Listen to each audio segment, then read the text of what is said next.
गांव की कच्ची गलियों में सुबह सुबह जब लोग अभी नींद से उठ भी नहीं पाते थे, तब एक छोटा सा लड़का अपने पिता के साथ सब्जी की ठेली लगाकर निकल जाता था। ठेले पर आलू, टमाटर, भिंडी और बैंगन रखे होते। पिता ऊंची आवाज में पुकारते, टमाटर ले लो, आलू ले लो। और वो लड़का ठेले को धकेलता हुआ उनके पीछे चलता, कभी गर्मी की तपती धूप में, कभी ठंडी हवाओं में, तो कभी बरसात के कीचड़ में भी ठेला चलता रहता। कई बार लोगों ने मजाक उड़ाया, अरे ये तो सब्जी वाले का बेटा है, ये क्या करेगा जिंदगी में। बच्चे भी चिढ़ाते, तेरे बाप सब्जी बेचते हैं, तू भी यही करेगा। लेकिन उस लड़के के मन में एक चुपचाप जलती हुई आग थी। वह सोचता, आज मैं सब्जी बेच रहा हूं, लेकिन एक दिन मैं वर्दी पहनूंगा और वही लोग मुझे सलाम करेंगे। दिन भर ठेले का काम करने के बाद जब घर लौटता तो उसके कपड़े पसीने और सब्जियों की मिट्टी से गंदे हो जाते। लेकिन जैसे ही वह घर पहुंचता, सबसे पहले अपना बैग खोलकर किताबों में डूब जाता।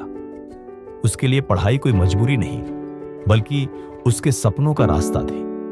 बिजली अक्सर चली जाती तो लालटेन की टिमटिमाती रोशनी में पढ़ाई करता।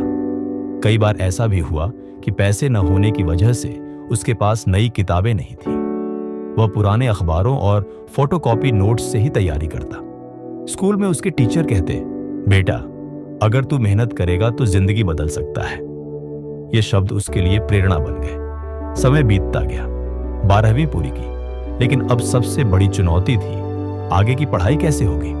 घर की हालत खराब थी, पापा का ठेला ही घर का सहारा था।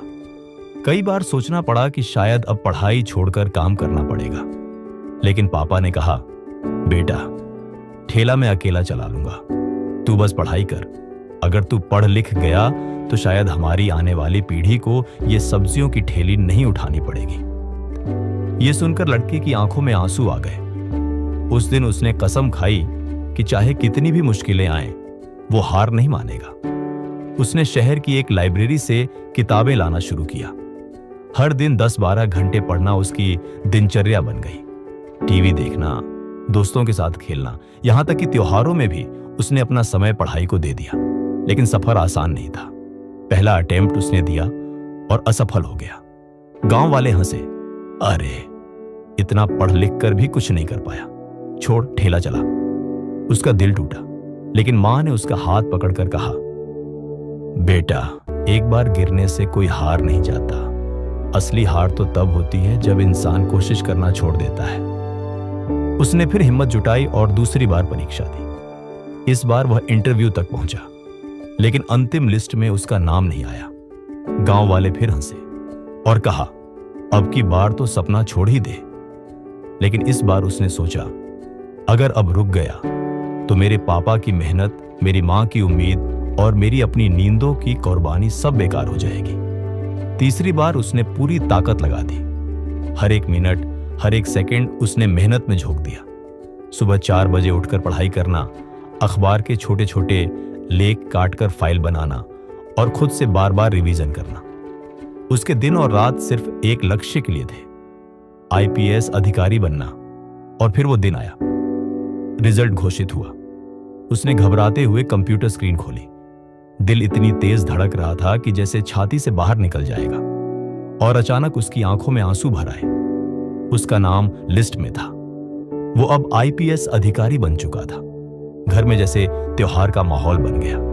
पड़ोसी दौड़कर आए, रिश्तेदार गले मिलने लगे।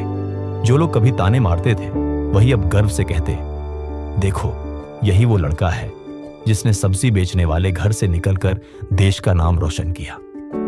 पिता की आंखें नम थीं, लेकिन चेहरे पर गर्व था। उन्होंने कहा, आज मेरी मेहनत रंग लाई। आज से लोग मुझे सब्जी वाला नहीं, बल्कि आईपीएस अधिकारी का पिता कहेंगे। मां ने आंसू पोंछते हुए कहा, मेरे बेटे ने साबित कर दिया कि हालात चाहे जैसे हों, सपने कभी छोटे मत करना।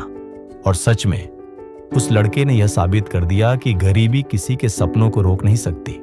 मेहनत, धैर्य और हिम्मत इंसान को वहां पहुंचा सकती है जहां लोग सोच भी नहीं सकते। यह कहानी हमें यही सिखाती है, गरीब पैदा होना हमारी गलती नहीं, लेकिन गरीब सोच के साथ जीना जरूर गलती है। अगर सब्जी बेचने वाले का बेटा आईपीएस बन सकता है, तो आप भी अपने सपनों को पूरा कर सकते हैं।